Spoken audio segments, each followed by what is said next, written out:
اللہ تبارک و تعالیٰ نے اپنے حبیب صلی اللہ تعالیٰ علیہ وسلم کے صدقے میں ہم پر ایسا کرم کیا کہ اللہ تبارک و تعالیٰ نے ہمیں جو مہینہ عطا فرمایا رمضان المبارک، یہ مہینوں کا سردار، ہمیں جو دن عطا فرمایا جمعۃ المبارک، یہ تمام دنوں کا سردار، ہمیں جو کتاب عطا فرمائے قرآن پاک، یہ کتاب جو ہے تمام کتابوں کی سردار۔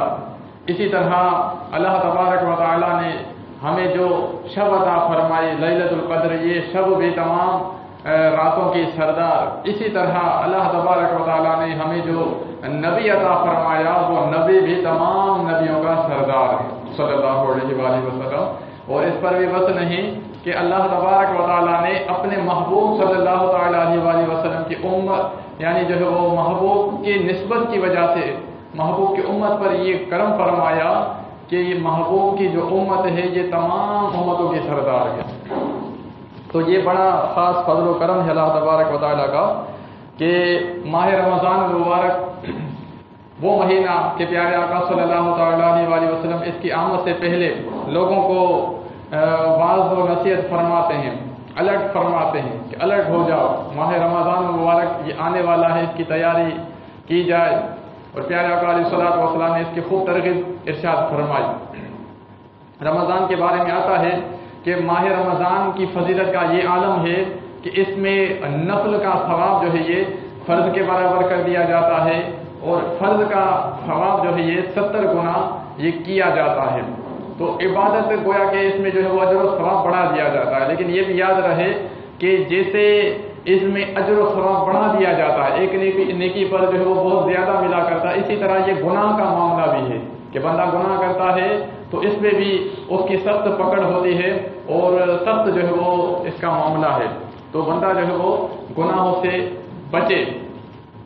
تو رمضان المبارک میں خاص جو عبادتیں ہوتی ہیں وہ تلاوت قرآن پاک ہے، تراویح ہے، روزہ ہے، اسی طرح سحری کرنا بھی، افطاری کرنا، یہ دونوں عبادتیں ہیں۔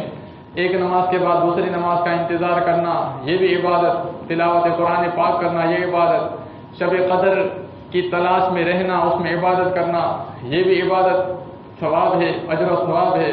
اسی طرح آخری عشرہ کا جو اعتکاف ہے یہ بھی عبادت ہے، ثواب ہے۔ اور پورے ماہ رمضان المبارک کا اعتکاف کرنا یہ بھی ہمارے پیارے آقا علیہ الصلوۃ والسلام کی سنت مبارکہ ہے کہ پیارے آقا علیہ الصلوۃ والسلام نے پورے ماہ رمضان المبارک کا اعتکاف فرمایا۔ تو یہ ماہ رمضان المبارک کی یہ برکت ہے کہ پیارے آقا علیہ الصلوۃ والسلام نے فرمایا کہ اس میں ایک رات ایسی بھی ہے کہ یہ 1000 مہینوں سے بہتر ہے، 1000 مہینوں سے یہ رات بہتر ہے کہ جس شخص نے اس رات کو پا لیا گویا کہ اس کے بارے ہی نیارے ہو گئے۔ اس میں عبادت کا معاملہ اور جناب جو ہے وہ ریاضت کا معاملہ، یہ تمام جو ہے وہ برکتیں ہی برکتیں ہیں کہ پیارے آقا علیہ الصلوۃ والسلام نے اس کی خوب ترغیب ارشاد فرمائی۔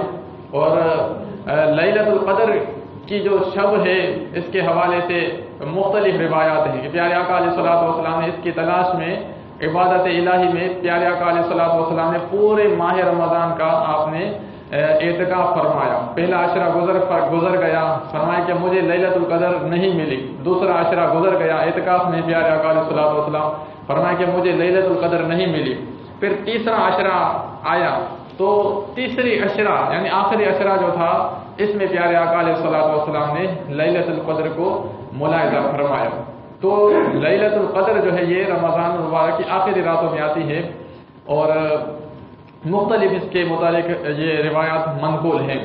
تو اب ہمیں کیا کرنا چاہیے؟ ہمیں پہلے تو بندے کو قدر ہونی چاہیے کہ بندہ جو ہے وہ اگر قدردان ہو تو پھر بندے کے لیے ہر رات لیلۃ القدر ہے۔ اگر بندے کو قدر ہی نہ ہو تو پھر لیلۃ القدر کی اتنی مبارک رات بھی اس کے لیے کچھ ہی نہیں ہے۔ تو بندہ جو ہے وہ قدردان ہونا چاہیے۔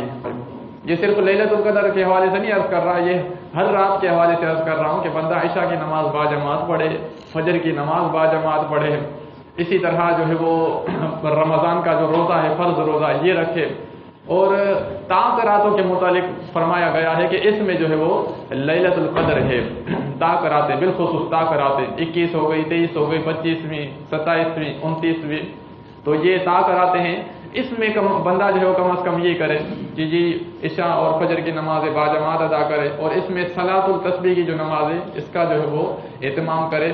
اور اس پہ یہ بھی عرض کر دوں کہ اگر کسی کی قضا نمازیں رہتی ہیں، قضا عمری، اس کے لیے کرنا ضروری ہے۔ ایسا نہیں ہے کہ قضا نماز جناب ہے یہ نوافل پہ نوافل پڑھ رہا ہے تو پہلے قضا عمری کا یہ حساب لگا کے وہ ادا کرنی پڑے گی۔ تو یہ اسی طرح روزہ رکھے، افطار کرے، ساری یہ تمام چیزیں جو ہے وہ میرے محترم اسلامی بھائیوں یہ اس کو پانے کا بڑا جو ہے وہ ذریعہ ہے۔ درود پاک کی کثرت کرے بندہ، ہزاروں کی تعداد میں درود پاک پڑھے، قرآن پاک پڑھے، یعنی کم از کم جو طاقت آتے ہیں اس میں کچھ نہ کچھ پارے قرآن پاک کی یہ تلاوت بھی کرے، حسب استطاعت بندہ کوشش کرتا رہے۔ اللہ نے چاہا تو لیلۃ القدر کی جو شب ہے اس میں ہمارا انشاءاللہ کم از کم حصہ ہی آ جائے گا، اور یہ 1000 مہینوں سے گویا کہ بہتر ہے۔ لیلۃ القدر خیر من الف شہر، 1000 مہینوں سے یہ رات جو ہے وہ بہتر ہے۔ کیا کیا میں رمضان المبارک کی فضیلتوں کا بیان کروں کہ ماہ رمضان ایسا مہینہ ہے کہ پورے قرآن پاک میں یعنی جو 12 مہینے ہیں، 12 مہینوں میں سے کسی مہینے کا نام اللہ تبارک و تعالیٰ نے قرآن پاک میں ذکر نہیں فرمایا سوائے ماہ رمضان مبارک کہ شہر رمضان الذی انزل فیہ القرآن، کہ ماہ رمضان کا وہ مہینہ کہ جس میں اللہ تبارک و تعالیٰ نے قرآن پاک کو نازل فرمایا۔ تو یہ رمضان المبارک کی فضیلت کا یہ باعث ہے۔ روزہ رکھنا اہم ترین یہ رمضان المبارک کی گویا کہ یہ بھی عبادت ہے، روزہ رکھنا، اور روزہ جو ہے ماہ رمضان کا یہ فرض ہے، اور یہ سال میں گویا کہ ایک مہینہ آتا ہے یہ جس میں جو ہے وہ روزے رکھے جاتے ہیں۔ اور روزے کا میرے محترم اسلامی بھائیوں آج سے پکی نیت کر لیجئے کہ جتنے ماہ رمضان کے روزے ہیں پورے مہینہ انشاءاللہ ہم رکھیں گے، اور جتنے پیچھے رہ گئے ہیں اس کی جو ہے وہ قضا عمری بھی لازماً یہ کرنی ہے۔ ہمارے بزرگان دین رحمہ اللہ المبین کا اگر ہم معاملہ دیکھتے ہیں تو رمضان تو کجا ہمارے بزرگان دین رحمہ اللہ المبین تو ایسے بھی ہیں کہ پورے رجب المرجب کا مہینہ یہ روزہ رکھا کرتے ہیں، شعبان المعظم کا پورا مہینہ روزہ، رمضان تو ویسے ہی فرض ہے یہ پورا مہینہ روزہ۔ اور اس پر بھی بس نہیں، ایسے اولیاء کرام ہیں سبحان اللہ کہ حضرت سیدنا داؤد طائی رحمۃ اللہ تعالی علیہ کے بارے میں بڑا مجھے اچھا لگتا ہے، بیان کرتے ہوئے بھی جب سنتے ہیں تو ایمان تازہ ہو جاتا ہے۔ امام اعظم ابو حنیفہ رحمۃ اللہ تعالی علیہ کے یہ بڑے شاگرد ہیں، اور آپ رحمۃ اللہ تعالی علیہ نے زہد اختیار کیا ہوا تھا، دنیا سے کنارہ کشی اختیار فرمائی تھی۔ اور آپ رحمۃ اللہ تعالی علیہ کے بارے میں آتا ہے کہ آپ رحمۃ اللہ تعالی علیہ نے 40 سال، کتنے سال؟ 40 سال، میری تو عمر بھی 40 سال نہیں ہے، دوبارہ آپ نے 40 سال کنٹینیوسلی آپ نے روزے رکھے، اور پھر اخلاص کا یہ عالم کہ 40 سال آپ نے روزے رکھے، لیکن آپ نے روزے رکھے اس کا علم آپ کے سوا اور آپ کے رب کے علاوہ کسی اور کو پتہ ہی نہیں چلا کہ آپ 40 سال سے حضرت نے نفلی روزے رکھے ہیں۔ تو یہ تو ہمارے بزرگان دین ہے کہ جو نفلی روزوں کو اتنی پابندی کیا کرتے ہیں، تو پھر رمضان مبارک جو فرض ہے تو اس کی پابندی کا کیا عالم ہوگا۔ اور ہمارے یہاں جناب مسلمانوں میں ایسا بدعملی کا جناب جو ہے وہ اس دورہ ہو گیا ہے کہ مسلمان ماہ رمضان کا روزہ نہیں رکھتا، اور سر عام گویا کہ جناب کھانے پینے کی کوئی ترکیب ہے، اور نہ شرم ہے نہ حیا ہے۔ کلمہ اس محبوب کا پڑھا ہے کہ جس محبوب صلی اللہ تعالیٰ علیہ وآلہ وسلم نے روزے کی ترغیب ارشاد فرمائی ہے، اللہ تبارک و تعالیٰ نے جگہ جگہ روزے کا ارشاد فرمایا ہے، لیکن یہ سر عام کھاتا پیتا ہے۔ تو ماہ رمضان المبارک میں اس طرح سر عام کھانا پینا، تو فقہاء کرام یاد رکھیے، فقہاء کرام یعنی یہ شرعی جو اسلامی سزا ہے روزہ نہ رکھنے والے کی، بلا عذر شرعی جو شخص روزہ نہیں رکھتا اور دن دہاڑے کھاتا پیتا ہے ماہ رمضان میں بلا عذر شرعی، تو اس کی اسلامی سزا یہ ہے کہ ایسے شخص کو قتل کر دیا جائے گا۔ اب ایسا نہیں کہ ہم میں سے ہر کوئی اٹھ کے اس کو قتل کر دے، تو یہ کام حاکم اسلام کا ہے، یہ اسلامی اس کی سزا ہے کہ ایسے شخص کو قتل کر دیا جائے گا بلا عذر شرعی جو رمضان میں اس طرح کھاتا پیتا ہے۔ تو مسلمان ہو اور ماہ رمضان کی بے حرمتی کرے، یہ بڑی جناب جو ہے وہ بد نصیبی کے بات ہے۔ تو آئیے ماہ رمضان المبارک کا جو شخص ادب کرتا ہے تو اللہ تبارک و تعالیٰ اس کو کیسے نوازتا ہے۔ ایک مجوسی کے بارے میں آتا ہے کہ وہ مجوسی جو ہے وہ ایک مرتبہ اپنے بیٹے کے ساتھ جا رہا تھا، بچے کے ساتھ جا رہا تھا، اس کا بچہ جو ہے وہ سر عام ماہ رمضان میں مسلمانوں کے بازار میں اس نے کوئی چیز کھا لی، اس کو غصہ آ گیا، اپنے بیٹے کو تھپڑ مارا، سزا دی، کہا کہ تجھے شرم نہیں آتی، حیا نہیں آتی؟ ماہ رمضان میں مسلمانوں کے قبرستان، مسلمانوں کے بازار میں تو سر عام کھا پی رہا ہے۔ تو اس نے کہا، بچے نے کہا کہ بابا جان آپ بھی تو کھاتے ہیں، آپ نے بھی روزہ نہیں رکھا، آپ بھی کھاتے ہیں۔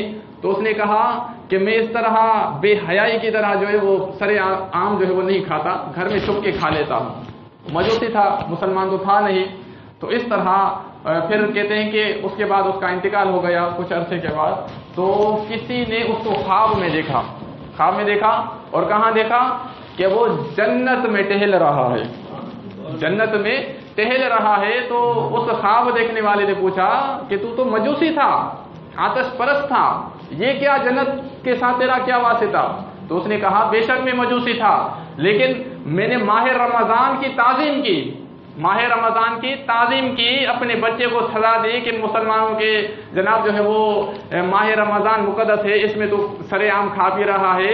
تو ماہ رمضان کی تعظیم کرنے کی وجہ سے اللہ تبارک و تعالیٰ نے مرنے سے پہلے مجھے دولت ایمان عطا فرمائی اور میں مسلمان ہو گیا، اس کے بعد میرا جو یہ انتقال ہو گیا۔ تو ماہ رمضان کی جو تعظیم غیر مسلم کرے، اللہ تبارک و تعالیٰ کی جانب سے اس کو دولت ایمان حاصل ہوتی ہے۔ تو پھر مجھے بتائیے کہ جو مسلمان ماہ رمضان کی بے حرمتی کرے تو پھر اس کا اندیشہ نہیں ہے کہ اس بندے کا مرتے وقت ایمان سلب ہو جائے۔ ماہ رمضان کی جو بے حرمتی کرتا ہے، اس کے حوالے سے ایک حکایت یہ بھی عرض کر دوں کہ حضرت مولا علی شیر خدا رضی اللہ تعالیٰ عنہ ایک مرتبہ آپ کوفہ کے قبرستان میں تشریف لے کے گئے اور وہاں دیکھا کہ کوئی تازی قبر ہے، اور آپ کے دل میں خواہش ہوئی کہ میں گفتگو کروں، اللہ کی بارگاہ میں عرض کی کہ مولا اس کا قبر والے کو مجھ پر ظاہر کر دے۔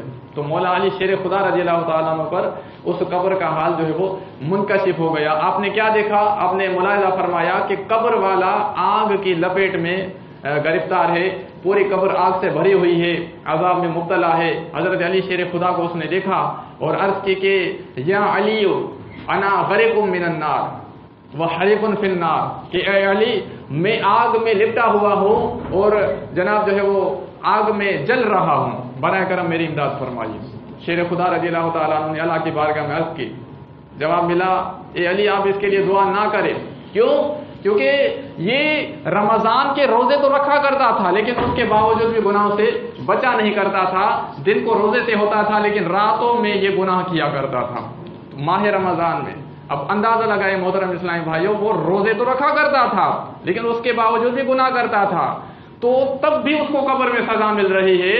تو جو مسلمان روزہ بھی نہ رکھے اوپر سے گناہ بھی کرتا رہے تو پھر اس کا حال کیا ہوگا؟ روزہ نہ رکھنا بھی بہت بڑا گناہ ہے، یہ اس کی ایک الگ سے جو ہے وہ سزائیں کتابوں میں لکھی ہوئی ہیں، منقول ہیں۔ تو روزہ نہ رکھنا بہت بڑی گویا کہ یہ گناہ کا کام ہے۔ اور ایک رمضان کا اگر کسی نے بنا اجازت شرعی جناب جو ہے وہ روزہ چھوڑا، ایک روزہ چھوڑا، رمضان کا قضا کیا، تو بندہ اگر اس کی قضا سارا سال بھی کر لینا تو اس فضیلت کو نہیں پا سکتا جو رمضان کے ایک روزے کی فضیلت ہے۔ تو ماہ رمضان رمضان ہے اور فرض ہے، تو وہ شخص جو ہے وہ عذاب میں مبتلا تھا۔ حضرت علی شیر خدا رضی اللہ تعالیٰ عنہ نے سنا اور بھی رنجیدہ ہو گئے۔ آپ نے اللہ کے بارگاہ میں عرض کی کہ مولا اس نے بڑی بے کسی کے ساتھ مجھے فریاد کی ہے اور میری لاج تیرے ہاتھ ہے اور اس کے سامنے مجھے رسوا نہ فرما۔ آپ اس طرح مناجات کرتے رہے تو اللہ تبارک و تعالیٰ کی رحمت کا دریا جوش میں آیا اور ہاتھ سے غیبی سے آواز آئی کہ علی ہم نے آپ کی شکستہ دلی کی وجہ سے اس مردے کو بخش دیا اور اس پر سے عذاب قبر جو ہے وہ ہٹا دیا گیا۔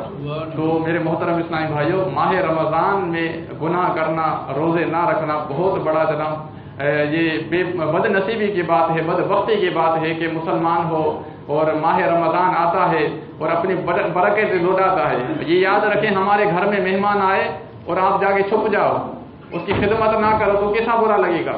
یہ ماہ رمضان گویا کہ مہمان مہینہ ہے، خود چل کر ہمارے یہاں جلوہ فرما ہوتا ہے، ہمیں اس کے پاس جانا نہیں پڑتا، یہ خود ہمارے یہاں آتا ہے، جلوہ فرما ہوتا ہے، اپنی رحمتیں اور برکتیں لٹا رہا ہوتا ہے۔